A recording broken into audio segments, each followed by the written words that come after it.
There we go. Let's get Facebook rocking and rolling. Killing it. Doing it. Oh, Facebook wheels 1 and 2. All right, there we go. Welcome in. It is Wednesday morning, the 14th. We're already almost halfway through May. Goodness gracious. It's time for Broncos for Breakfast. I am Nick Kendell, joined by Erick Trickel.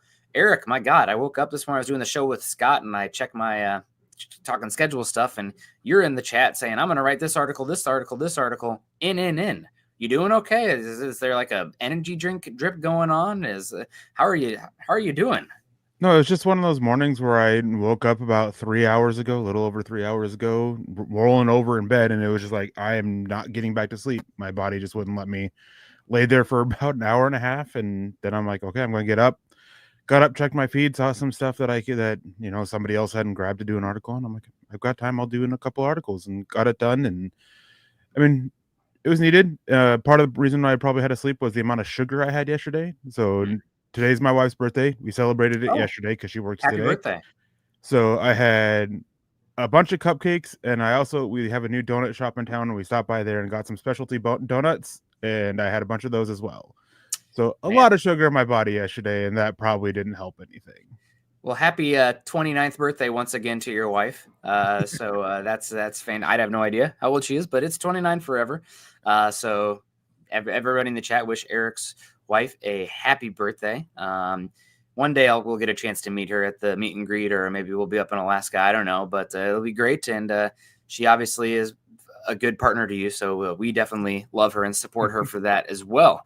I'm glad that, and hopefully you're a good partner to her, better than you are to me on this. No, I'm just kidding. But appreciate her, of course. Happy birthday, and appreciate everybody in the chat coming in. We got super chat coming in. This is my partner, Michael. Ooh, Valentine's passed, but I love you, buddy. Thank you so much. He says, good morning, Nick and Erick on Broncos for Breakfast. Go Bo Broncos. Thank you so much, Michael, for coming in and supporting the show. I know it's the off season. I know times are tough, the economy, inflation, blah, blah, blah, blah, blah. But that helps us out so much. So appreciate that. And if you're not like him, drop a thumbs up on the way, and that helps us a heck of a lot as well. Mike Skinner, John Libbick, Greg Smith, our guy as well. Like, subscribe, share, all that good stuff. Dave Glassman in the house. We got Andy saying, I what? I love the show. I'm just going to finish it for you. And Andy says, I love the show. I love you, Andy. Thank you. Jake comes in here, says, good morning, Broncos country. Hope everyone's doing well. Well, Erick's vibrating in his chair from the sugar. I hope that's what that is. But no, it's good. We're doing well. Paul in the house. Good to see Paul. He's an OG, man. Says, good morning. Happy schedule day. Yeah, it should be a lot of fun. I was talking of OGs. And one thing that makes me excited about schedule day, Erick, is we find out the Broncos schedule and everything, obviously, but also we can start to think about the meet and greet. And gone 2 years in a row. Broncos are 1-1 in those ones. So the streak was snapped last season, but last season ended up being the best season the Broncos had in a long time, so whatever. But Jeremy says, as always, success will come down to the health, but we have pieces in place. Talking about the topic today, well, the Broncos are the best defense in football. Health is key, obviously. That's the big one here. Rob's in the house. Glad to catch you live this morning. Happy schedule release day. Chase Wellner, Jason Bonney, great to see you. Rob Bucksbaum, Ward will have a tough day at the office. Yeah, we'll get into that as well. Great to see you. Greg Smith is in the house. MBLE Test Press says he's here to party. God bless, man. Irish coffee this morning, right? Is that what you're doing over there? All the happy birthdays to Erick's wife as well. Kevin says, I'm so glad the Colts decided to play the Falcons. Now I get to go to the game. Buck them Colts, Broncos for life from Cincinnati. Yeah, that'll be – so he's talking about going to the game in Indianapolis. Lucas Oil is a great stadium. I've been there a few times. So that's Indianapolis is a fun downtown as well. A lot to go, and it's a really actually shockingly walkable city for the Midwest once you're in the downtown area. So keep the combine there. NFL, please. But yeah, that'll be fun. It's always good to go to Lucas Oil.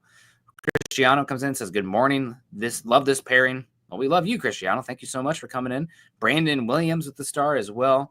Hope you're doing well. And yeah, isn't the term meet and greet pretty reductive? Yeah, if it's so good, we got to say it twice. There, Jeremy. And also it rhymes, so you can't mess with a good limerick. So we're doing that. But yeah, the news before we get into the topic of today, Erick. Obviously, the Broncos have had 3 games now announced officially. We know the Broncos are playing. We talked about it a lot last night with Carl on building the Broncos. Christmas Day Unfortunately, I don't know. You'll say what you are. It kind of puts me on edge because I don't want to be in a bad mood Christmas Day, but or make it about that, but have to watch, of course. So Broncos playing at Arrowhead Christmas Day. And you also have week 6, I believe, October 12th, heading to London, playing at Tottenham Hotspur Stadium against the Jets. So we have that. But then also last night, we have Jordan Schultz releasing that the Broncos are going to play week 1 at home against Cam Ward and the Titans. So the team who earned the number 1 overall pick last year, potentially the number 1 overall pick, playing week 1 against a very good Broncos defense. I don't want to say that there's no such thing as a must-win game in the NFL week 1, but man, if you want to be off on the right foot, take care of business. Denver should be heavily favored in that one. Yeah, and I mean, I shared this in the group chat this morning, and it was just something that I found interesting.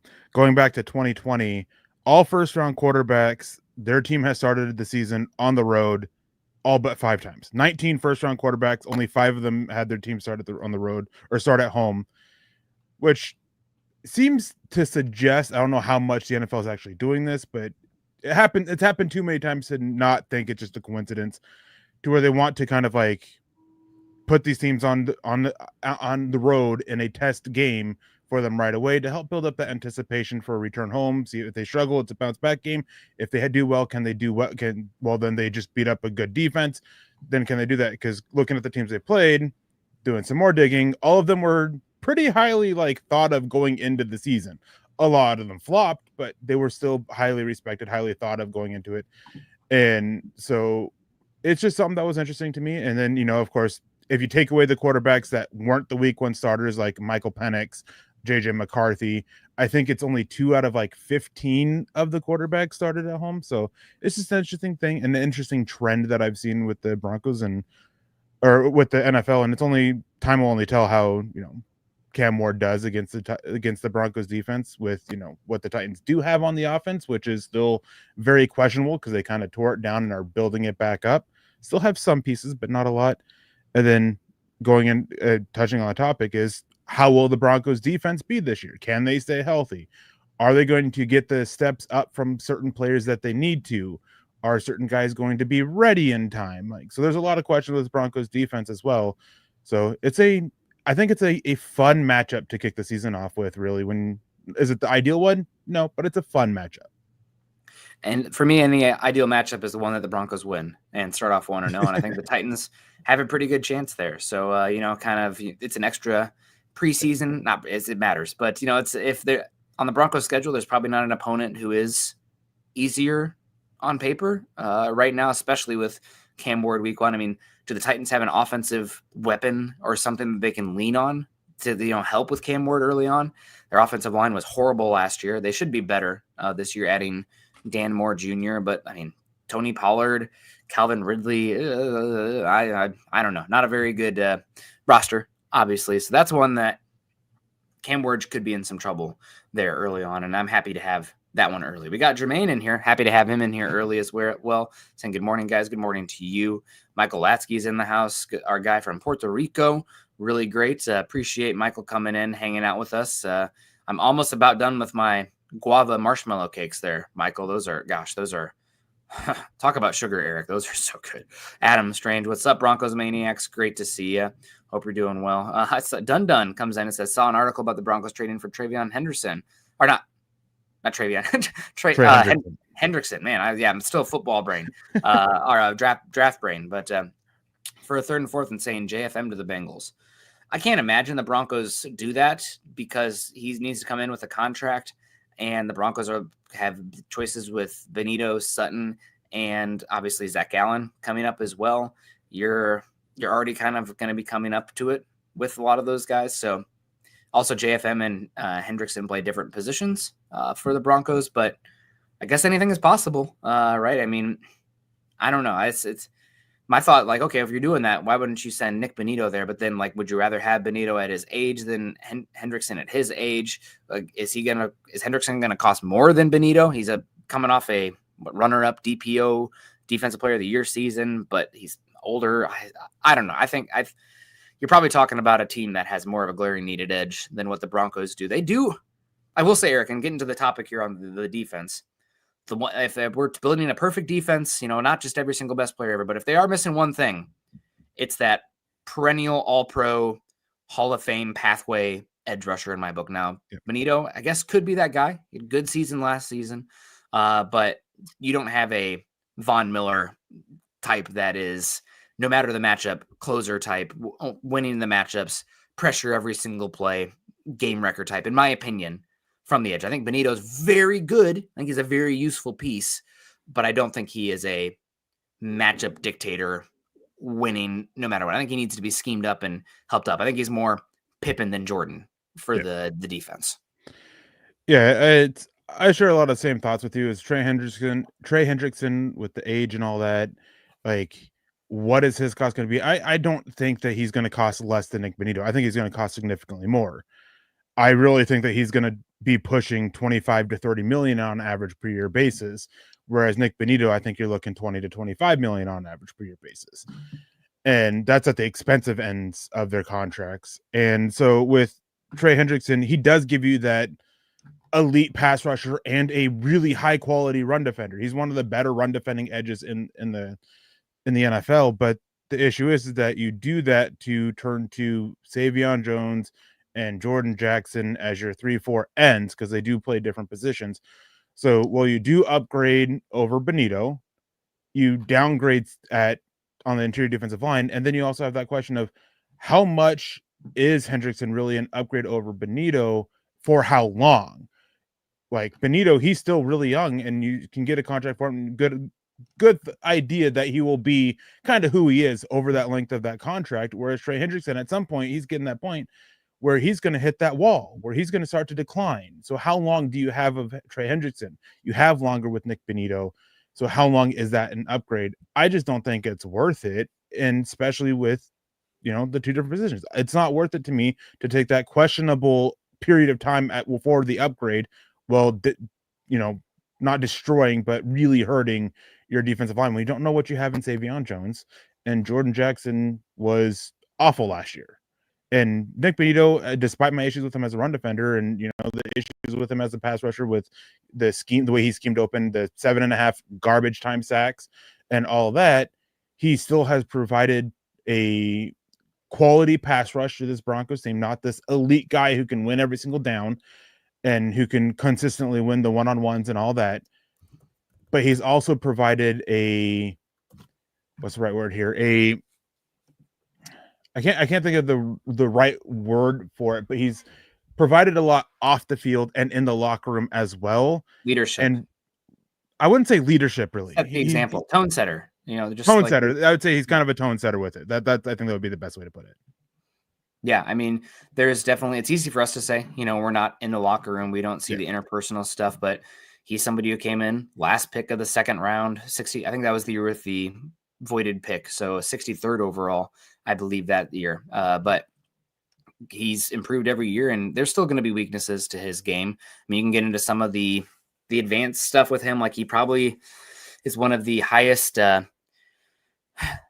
or lowest, depending on how you look at it, but like the correlation between pressures to sacks, like he turns way more pressures into sacks than average. And I don't know how predictive that is year to year. Like that could be something. Like I went back and looked at Vic Beasley's 2016 season and he did not have a lot of pressures, but still was number one in the NFL in sacks. And then that was the only season like that for him. So it's like, how often is that? A lot of times the pressure stuff tends to be more stable year to year.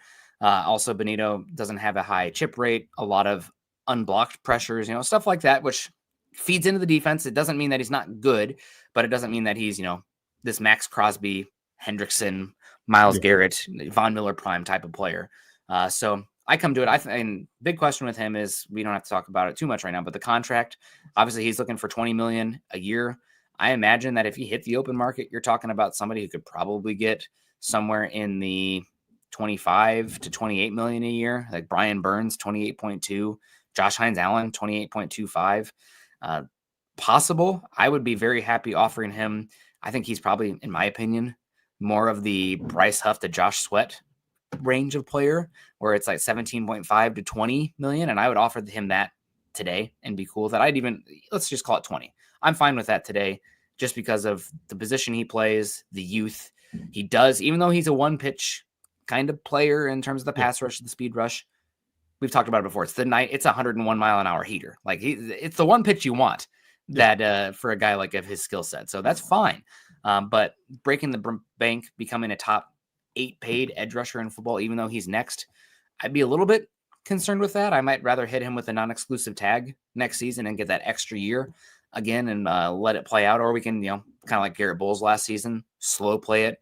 Okay, we've seen enough this season. Your price may have gone up by $3 million a year, but you're more of a sure thing now that we've seen it replicated. So I'm okay paying for that at that point. But yeah, right now, again, this for the defense outside of the health factor, which everyone is right about. That's the biggest thing. But can the team replicate or even come close to replicating the pass rush success last season? And I just don't know if you have the transcendent talent at edge that tends to link with the top defenses in the NFL. Yeah, I would say that one thing that could help them replicate that is the depth that they now have up front. As we have a couple people in the chat saying, I would say that this edge room, I wouldn't say it's the best edge room in the NFL, but I do would say it's the deepest. They have guys 1 through 4, 1 through 5, if you want to count Q Robinson, even though I wouldn't because we just haven't seen enough of him there that have shown that they can get out of the quarterback. Jonah Ellis had a really great season last year as a rookie playing as a part-time player. Dondre Tillman also had a really good year last year playing as a part-time player. And those guys can help with that rotation. And they also add to the rotation on their defensive line by upgrading over Jordan Jackson. Even if Savion Jones doesn't take this big step forward as a rookie from what he was last year, if Denver can get what out of him, what he did at LSU last year, it's still an upgrade over Jordan Jackson. Jordan Jackson was that bad. And having that piece, that third defensive end on the defensive line for the 3-4 front should help lower the snap count for Zach Allen and help it to where, I don't know, I think we've kind of touched on it a little bit, but I don't know if can't remember if we explicitly talked about it. Zach Allen started to look gassed towards the end of last season. He did. The snap count definitely caught up to him. So being able to cut down on that is definitely a boost to help it. So all of that could help them replicate it, even if they don't have that top premier pass rusher that you typically see with teams that typically lead to these high snap counts.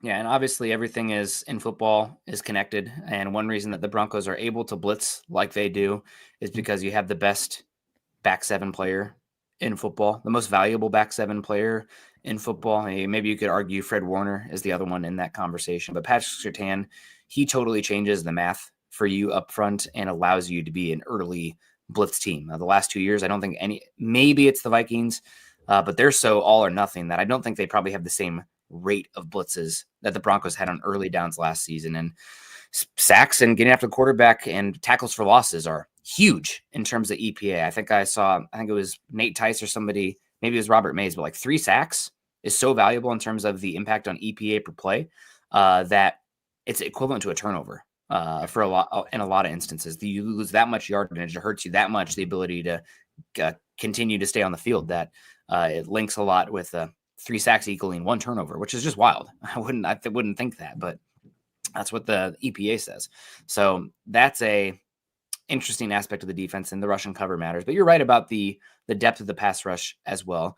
And that's something also brings back to Nick Benito's contract for me. I would love to have Nick Benito back. I think he's a great player. Let's even call it $22 million a year. Like I think he's worth that. Like even if he has questions, he is valuable. He's a good player.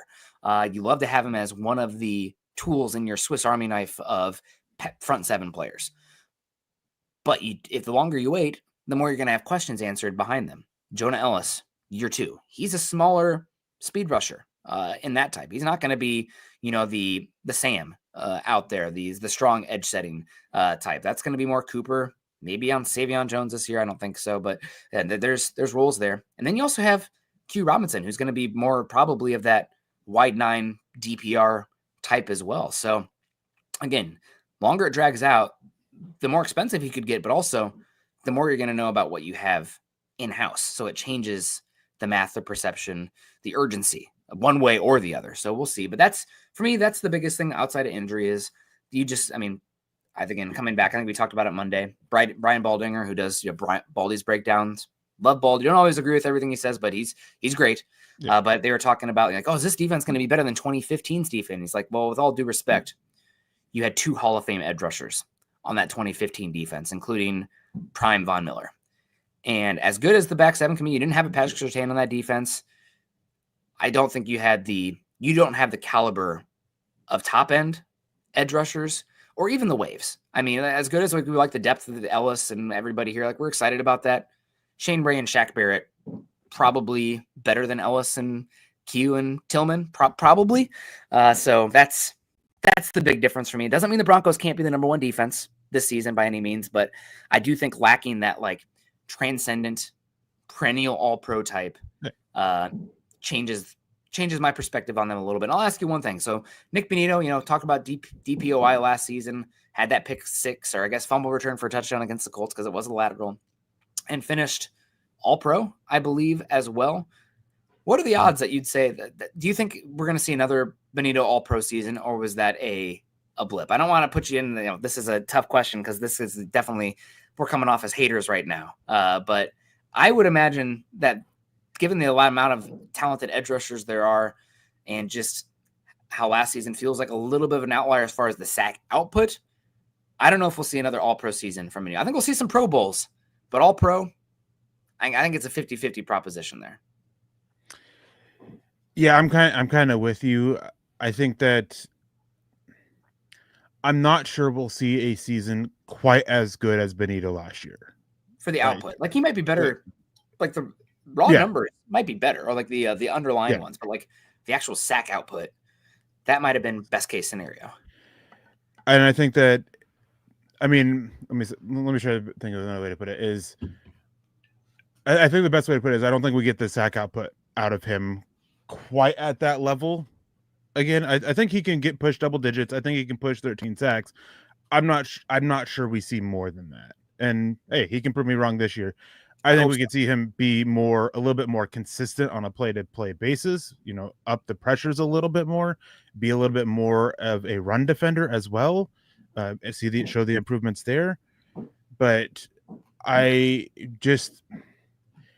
part of the issue with him as a pass rusher is he doesn't win with power. And you sent me the whole thing talking about it, is that at some point I can't remember who it was that was talking about Cassell. it. Yeah, Greg Cassell was talking about it.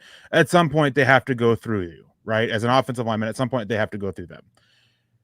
Nick Bonitto doesn't always have the chance. Fortunately, he has that fastball and he has that quickness, and so he can go around them a lot. But when that gets shut down and we see him have to go through them, he doesn't. And that's a big issue that shows up in the run defense.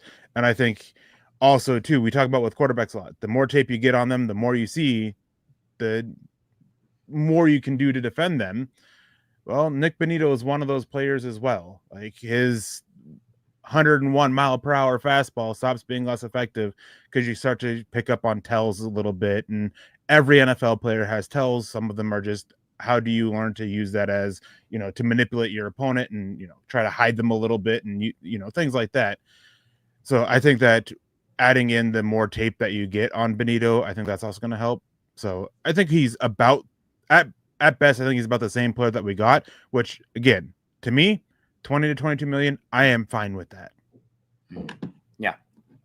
Yep. Far cry from where we were, what was it, last October, Eric, when we talked on that Nick Bonitto contract front. But Dun comes in and says, in the mind of Nick and Eric, love it. Some people would say that's a scary place. But I'm glad that you're enjoying it, Dun. Thank you so much for the super chat. And if you want to get in the mind of us, what I'm thinking of right now, Eric? DraftKings. Yeah, so spring is in full bloom on DraftKings Casino. New offers and 2 promos are sprouting up daily. Right now, new players can play $5 on anything and get 350 casino spins instantly on a featured slot game. Download the app and sign up with code MileHighPod. Take the featured slot for a spin and explore thousands of others in DraftKings game library. That's right. Check back daily to claim the hottest offers and promos on DraftKings Casino. And don't forget our code MileHighPod. The crown is yours. Gambling problem? Call 1-800-GAMBLER. In Connecticut, help is available for problem gambling. Call 888-789-7777 and visit ccpg.org. Please play responsibly. 21 plus. Physically present in Michigan, New Jersey, Pennsylvania, West Virginia only. Avoiding Connecticut and Ontario. Eligibility restrictions apply. New customers only. Non-withdrawable casino spins valid for featured games only and expire in 168 hours. See terms at casino.com. DraftKings.com/promos ends June 15th, 2025 at 11:59 Eastern time, 11:59 p.m. Eastern time. So shout out to DraftKings again. That's Mile High Pod. So keeping it forward here, can the Broncos defense be number one in the NFL this season, Eric? Obviously, a lot of excitement there.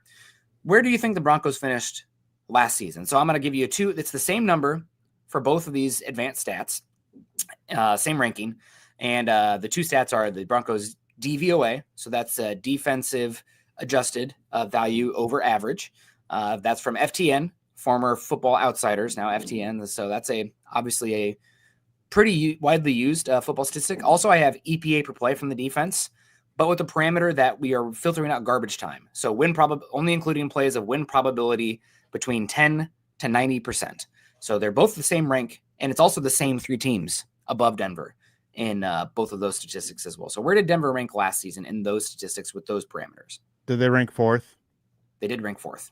Yep. Yeah, you can't give it away. You said they're the same three teams ranked ahead of them. Oh, well, there it is. There was a test. You're listening. That's good. Okay, well, now second question. Who are the three teams that were ranked above them?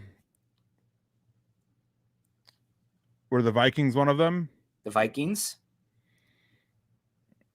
I'm not sure on the other two. I'm trying to think of good defenses here. The Eagles. Oh, yeah, the Eagles. And the one that was surprising, but like really good, I think they're underrated because of all the issues on the other side of the ball, but the Houston Texans. Yeah. So Stingley gets contract, Bill Anderson, Danielle Hunter. Yeah, they were awesome. So Denver last season finished fourth. They also drop a lot. They have on RBDSM. I think that's what it is. Running backs don't matter. It's like the acronym there. They have a lot of the filters, the EPA per play stuff. If you take away turnovers as well, the Broncos fall all the way to I think 9th as well on turnovers. Why would you take away turnovers? They tend to be fluky in a small sample size, so you have the ability to take them away. But I think that's for the Broncos whole season sample. You want to keep the turnovers in there. That's fine. But Denver finished fourth last season. So obviously you had Trey Greenlaw, you had Talanoa Hufanga, you had Jahdae Barron. I still think that you're probably talking about a team that's somewhere in the third. They could finish number one. Don't get me wrong, but I think it's also reasonable to expect some regression overall, just with some of the statistics there. And they could finish somewhere like the 8th best defense. I would expect the pass rush not to break the franchise record again next season. So you could see a little bit of a drop there. As we just talked about, sacks are huge for EPA, the impact on EPA. So I could still see them finishing. They have a chance to be number one, but I don't think it's a failure if they finish 7th, with the caveat that football is a complete team game, right? And I expect the offense to be that much more, just that much better this season. I know that some people have been talking about the offense, like Denver was 10th or something in points scored. Well, when you look at stuff like EPA, a big reason they were 10th scorers because they had pretty consistently some of the best field position in football, thanks to the special teams and the defense. So when you actually are qualifying that, they are finished much more 18th, 16th offense in football. I expect the offense to be better and hopefully set the defense up to be in better situations as well. So even if the EPA drops a bit, that doesn't mean the defense is going to be bad. Defense is volatile year to year, tends to be especially coverage. So are we expecting another DPOY season from Surtain? We'll see. Again, it tends to, look at Sauce Gardner, right? The yo-yo there. Maybe Surtain is an outlier on that. It's very possible. It can happen. I want to see it again. But right now, I think I think how it's setting up, Broncos country might lose their mind if they finish 6th or 7th. But I'm here to say that's still a fine output from this team overall. We want better, but that's not, getting people fired offense, in my opinion. If they stay healthy and they don't have any serious injuries, I think top 5 is a reasonable expectation of this defense. And I think as long as they finish top 10, that's nothing to be mad about. If they fall outside of the top 10, then I think that there's reasons to be a little upset. Yeah. They've definitely added a lot to it, Hufanga and Greenlaw. And as you said, the offense should be taking that step forward and helping them out. And hopefully they have more consistency on special teams, because that's part of the reason why, they made the changes they did with the special teams coordinator, is the consistency last year and giveaways and stuff like that. The Chiefs game, how that ended was a big reason for it.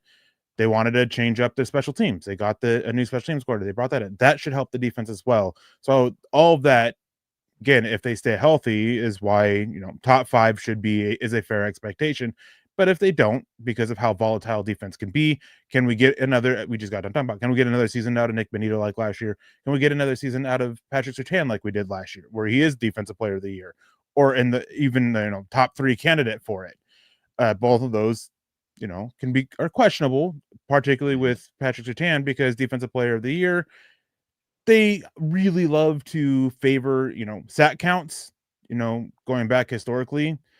Especially since 2000, it's very rare that you see a non-pass rusher get the title, but it does happen. So all of that, I think that's why top 10.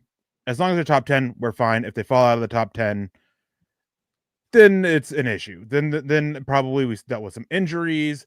I'm not sure it would be enough necessarily to get Vance Joseph fired, but you probably start having some conversations about him and his talking about Sauce Gardner with the roller coaster. Vance Joseph has had that too. And so I think all of that, just the conversation changes. Top 10 is that bar. Either they are in the top 10 and everything's fine. They're not in the top 10. And then we start having concerns and some tough conversations. Yeah. Yeah, without a doubt. And just some more stats here. Just like, okay, expectations. Obviously, the defense was very good last season, but you mentioned Zach Allen hitting a wall. He had that injury in, I think it was the Cleveland game where he got knocked out and missed the Raiders game then and wasn't exactly the same after that. He did have the big game versus Cincinnati. But down the stretch also, that Broncos defense kind of faltered a bit as well. So I'm going to take out that week 18 game because I don't even know what you want to call that game against the Chiefs backups, but beating them 38-0. But other than that game, the Denver's, so week 13 against Cleveland, then you had Indianapolis, then you had the Chargers, then you had Cincinnati, obviously the Kansas City game, and then the playoffs against Buffalo. So taking out that Kansas City game, the defense gave up over 30 points in all but one of those games. They didn't do that, but once the rest of the season when they lost to the Baltimore Ravens. But after that, the defense they did falter down the stretch. They gave up 32 against Cleveland, 34 against the Chargers, 30 against Cincinnati, and I don't even remember what the score was against Buffalo, but they were giving up points. So again, they started off really hot. Some of that is because the Moss injury, some of that is Zach Allen, a bit as well, but it's a small sample size overall, but it is, a quarter plus of the season. So again, defense faltered down the stretch. Mm-hmm. What is that? Teams finding a counter? Is that the Broncos actually playing against good quarterbacks? Changing the math? Because if you see outside of whatever the heck the Browns were doing with Jameis Winston, that game was the Levi Wallace one. But Joe Burrow, Justin Herbert, Josh Allen. We all saw it against Baltimore. So it's the question of down the stretch, as well as the Broncos defense against good teams. Again, we can say what we want about the Chiefs. I think Denver has done well against them, but how they looked against Baltimore and Buffalo, laughable if you tell me that's the best defense in football. They were pushed off the field in those matchups. So we'll see if the guys they added change that another year. Evolution changes that for that defense, but there are things that I still need to see it before crowning them, of course, this season. Yeah, and to defend Denver a little bit over those games that you mentioned, we also dealt with injuries. Patrick Surtain missed the Ravens game, right? And no. Did he miss the Ravens game? He missed the Saints game. He missed the Saints game. Who missed the one of the safeties? One of the safeties missed it because it was Locke, I think, because we had Key in there. Yeah, we had Devin Key in there, but we were missing somebody in the secondary, and Devin Key was awful. Yes. And so, injury there to one of the starters. Cincinnati Bengals game, Riley Moss coming off that injury, exploited. So injuries played a factor. I do think playing tougher quarterbacks also played a factor. And I think there was also the factor of teams figuring out the defense a little bit. They figured out the areas to attack and exploit. The linebackers in particular. Jaquan McMillan in particular. I was going to say, Jaquan McMillan. Yeah. And so the Broncos upgraded there. So I think it's a combination of everything for those games that were kind of the catalyst as to why they struggled in it. So, but I do agree that we do need to see them, handle the tougher competition a little bit better than they did last year, which again, that also goes back to they need to stay healthy. They need to be able to keep their guys out there on the field. Dre Greenlaw, they got exploited at linebacker. Well, Dre Greenlaw comes in, but he has an extensive injury history. And now Alex Singleton is older and coming off a major injury. They upgraded over PJ Locke, which they needed to do. And well, Talanoa Hufanga, extensive injury history. So can those guys stay healthy? Can Riley Moss stay healthy as the number 2, number 3 corner out there? And depending on however you want to put it, he's going to be the number 2 boundary corner. But he's another one with that injury history that's pretty extensive that you have to sit there and be concerned about. So there is a lot that goes into the Broncos struggles that gives reason why to be optimistic about them handling the tougher competition and doing well in those games. But again, you also have the fact of they were facing tougher quarterbacks and tougher offenses in general. Better weapons, better offensive coaching, some of the brighter offensive minds in the NFL in some of those games. Yeah. So all of it just, leads to the perfect storm, I guess, as to what would give the Broncos, some struggles. And I will say, you talk about the injuries in those games. That's the NFL, right? I mean, yes. That's baked into the expectation for me. So do you have enough depth? Because a lot of the offense dictates where the ball goes. So you need to not have a point of weakness on the defense, or you can be exploited. We saw that with the Bills game. They just hammered the absolute living hell out of the edges. Mm-hmm. And the Broncos didn't have enough two-gapping, cross-gap influence on the interior as well, and a lot of leak yardage from the linebackers. Hopefully that'll be improved upon. But I do expect, do we expect Denver to finish top 3 in injury rate again, in a good way? Not the more injured, but less injured. I don't know. I mean, we'll see. If it starts happening, we talk 5 seasons in a row and they finish top 5 constantly, you might have some magic here in Bo Lowry, but I want to see it again all the same. I do want to get to Richie Rich is kind of talking about it as well. And this was something that was a point of emphasis for me this offseason, that still a question.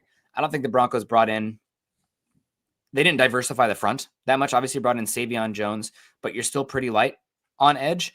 And you're definitely, I wouldn't say light, but you're stubby on the interior. This is another thing that Brian Baldinger brought up for the Broncos. You may have gotten a much more diverse in terms of what you can do in the back 7, much more talented on the back 7, but you are still one gap oriented on the defensive line, and you lack influence across multiple gaps due to lacking, the 330, 34-inch plus arm length kind of guys. One reason liked Alfred Collins, although Tyreek Williams is more gap penetrating. I think he's explosive enough that he can do the 2 gap stuff. And then Kenneth Grant as well. And those guys went earlier than I thought by like 20 picks, 10 to 20 picks for each of them. So it is what it is. We're not going to have a perfect roster, but we're nitpicking for a reason.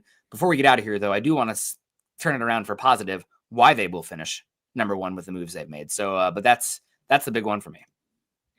Yeah, I mean, bolstering the defensive line, that was something that we talked about a lot, that they needed to do, not just the depth to help get Zach Allen some rest to where injuries aren't as major of concern, neither is, just the natural being worn down for it. He can train for it, he can take pride in it, but, nature of life is when you do something so much that eventually wears down. He played 2 full games worth of snaps more than the next highest defensive lineman. It's a heavily rotated position for a reason, because it's so physically demanding. And we saw the negative effects of Zach Allen playing that snap count, and they don't have that size. They don't have that big 2-gapping nose tackle in there. And that Bills game, you'd mentioned them hammering away at the edges. Part of that reason was they didn't have that 2-gapping nose tackle, space eater, whatever way you want to refer to it as, on the inside. They were able to handle DJ Jones with 1 blocker so consistently. And so DJ Jones, he's a good 1.5 gap player, but when he was asked 2 gap, he struggles there.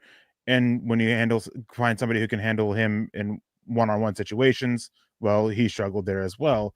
And that trickles out. As you mentioned earlier in the show, it all connects. Well, when you struggle on the inside, they can divert attention away. The linebacker play, that wasn't helping anything up front either. No, so it was just it was just a lot of issues with it. And the Broncos, Greenlaw, Hufanga, they do help, but they didn't add that big guy on the defensive line to help to help build the defense really from the inside out in terms of run defense, to give them that guy to demand attention that could help ease the pressure on Zach Allen, Franklin Myers, Benito, Cooper. And doing that, I think, would be a good way to help out Nick Benito, especially to where that 101-mile-per-hour fastball can help him get more wins as a run defender. And it comes into, like, is that a must-have a need or a want for the Broncos. It's a want after you bring back DJ Jones, especially when you have the ability the Broncos have to blitz on early downs and you get up those one-on-one situations rather than, only rushing 4. It'd be nice to diversify that. They went with diversifying more the back 7. They could only really play man last season with a lot of the issues they had in pass coverage because of McMillan and everything. Now they should be able to be much more versatile in which coverages they're asking, hiding coverages, different blitz packages as well. So should be interesting to follow. We do have Troy coming in with a big super chat, $9.99. Thank you so much, Troy. Says, do we know enough yet that Bo is doing something different to prevent injuries, or is the sample size still too small? I would argue that the sample size is still too small, given how fluky it can be year to year. It's kind of like the same perspective of me as like ownership. Like, how long does it take for you to know that you have good ownership? You can find out if you have bad ownership pretty quickly.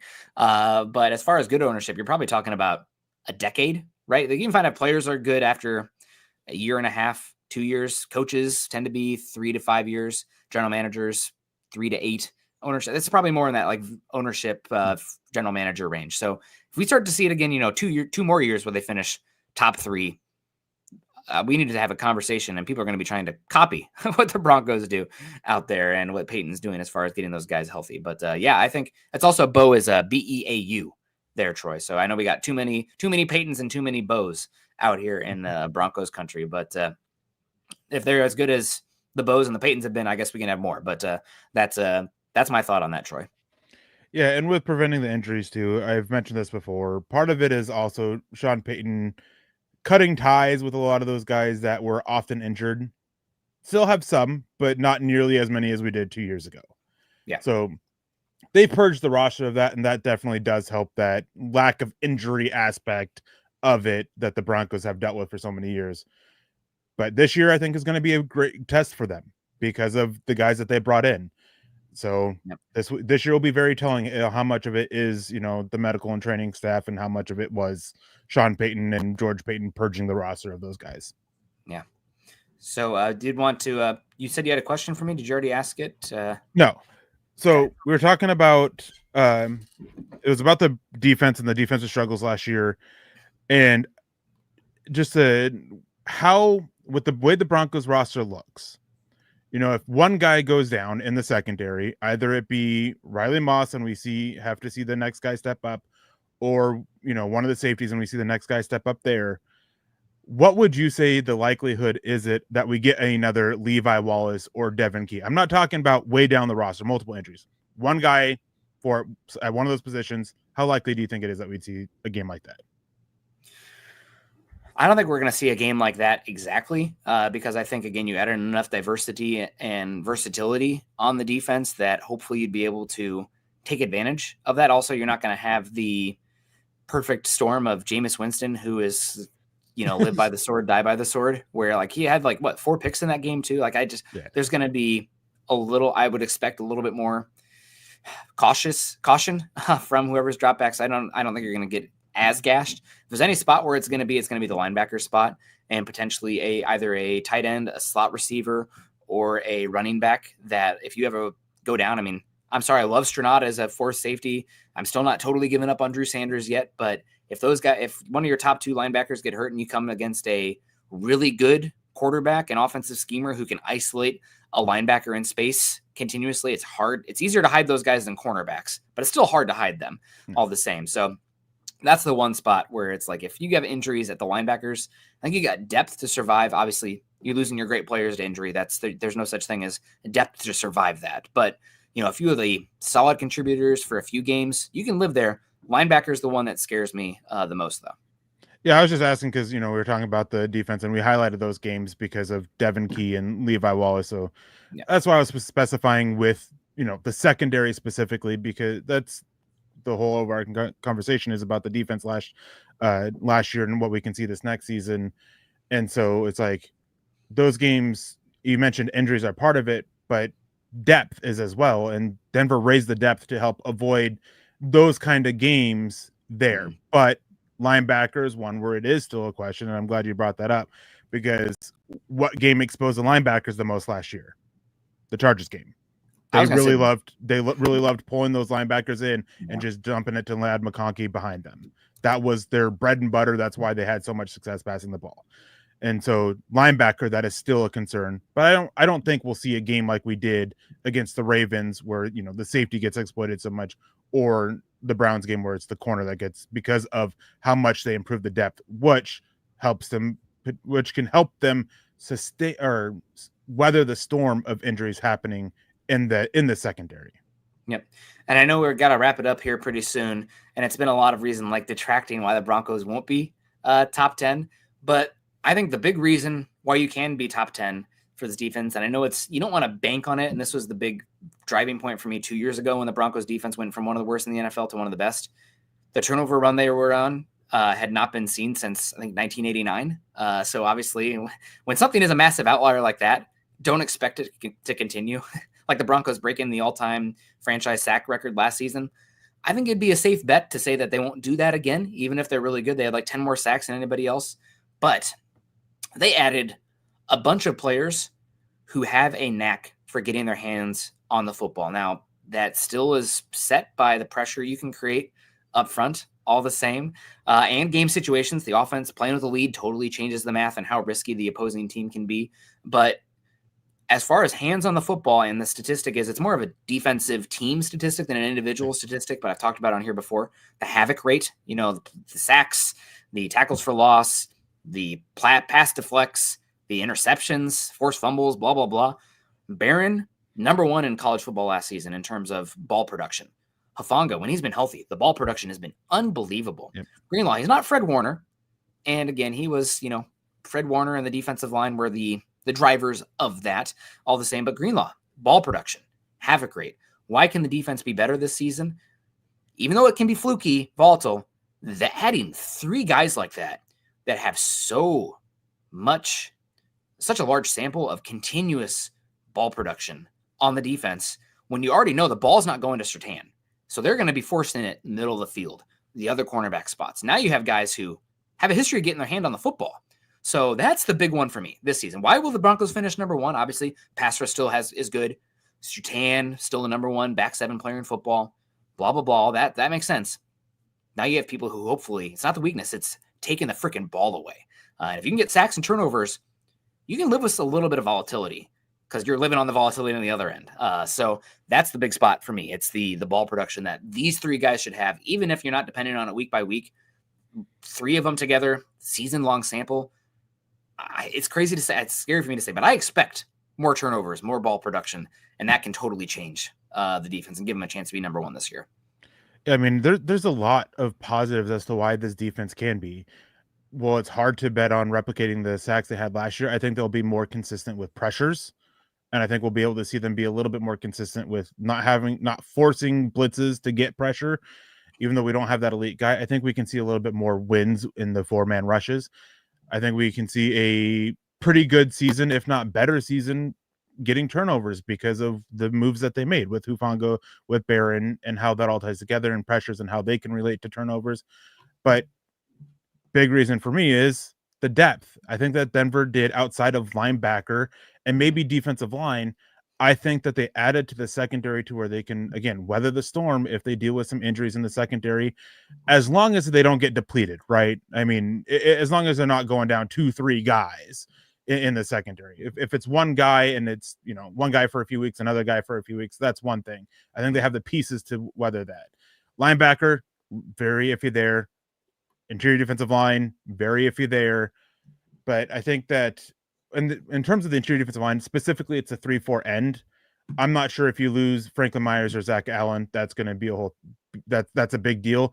Malcolm Roach and DJ Jones, less so. It still will hurt, don't get me wrong. I just don't think it's as big because you could just turn to the other one to try to, kind of fill that role, and you can kind of go with a little bit different looks up there. But the depth is a big reason. They have the depth in to cover for the injuries. We talk about the injuries being a concern with Greenlaw, with Hufanga. Well, that's a big reason to keep PJ Locke. That's a big reason to keep Jaquan McMillan. That's a big reason to keep a bunch of these guys on here who we talk about as potential roster cuts. Alex Singleton. I don't expect Broncos to use a lot of 2 linebacker looks this year. I expect a lot of 1, and that one being Dre Greenlaw. Well, if he goes down, than Alex Singleton, at least it's better to turn to Alex Singleton than it is Justin Cernod or Drew Sanders. Yeah. So that's a big reason why. It's just the improved depth. Man, we don't have enough time to get into it. You expect a majority of the snaps to be in Penny this year? Yes and no. I wouldn't say specifically Penny. I think with the way that they built up the secondary, I think we can see a lot of, 4-1-6s. Okay. I'll be curious to follow that. I think last season with how hell-bent they were entering the season to add linebacker and how unhappy they were with the pairing from Singleton, benching Barton, I do think they want to live with two linebackers a good bit, and some of that might be dictated by the teams in the division with what the Chargers are doing and what the Raiders are doing. They're going to try to get you into base often. So obviously it depends on matchups, but I'll be curious to see. I thought last year more of the one linebacker stuff was more due to necessity and not having the bodies than actually wanting to live there, but we'll see. It will be interesting to follow. Fun conversation today. Again, I think final thought here, Eric, because we are over and I need to get going before the Mrs. Upstairs gets upset at me. Where does Denver rank this season in terms of defense? Like, just put a number right there. Where are they going to finish? Fourth. I was thinking third, but with again the caveat being, I think the offense is better, especially the run game. I think the run game, like Bo Nix taking a step forward. I think the run game, it was unacceptable last season, and I'm drinking the Harvey Kool-Aid right now at this point. I'm always, let's see what it looks like. Nah, he's going to be good. We're going to be good there. We're going to be better there, at least in the run game. We'll see about blocking and everything. But Nick's wife's getting the belt ready. Who's to say I didn't want that belt, Jason? Appreciate everybody. We're going to leave it on that. Everyone have a great Wednesday. Follow Eric and I on Twitter. Eric's at Erick Trickel. I'm at Nick Kendell, MHH. Also follow us at Mile High Huddle. We're over at facebook.com/Mile High Huddle and facebook.com/Mile High Huddle pod. And as that ticker says there underneath, please subscribe, like, and share. Appreciate all of you. You guys have a great rest of your day. Shout out to all our super chat givers, Michael Ronquillo, Brandon Williams, Dun, Troy Brewer, of course, Michael again. You guys are doing great. Jeremy, you loved it. You're not going to be able to look me in the eye at the next meet and greet after that one. But the schedule's coming out today. Excited for that, and just a little bit more information all coming out. So you guys have a great one. Eric, final thoughts. Congrats on 2 articles already in today. So if you see anything else, send it my way, because I need to write something today. But any final thoughts? Yeah, I mean, I'll definitely send anything your way, because I am going to go get some sleep, and then when I wake up, I'm going to play some Blueprints, because I'm absolutely loving that game. Well, heck yeah. Well, you guys have a great one. Shout out to Dylan in the background as well. You guys have a great rest of your day. Continue to choose kindness, compassion. Have a great rest of your week. Go Broncos.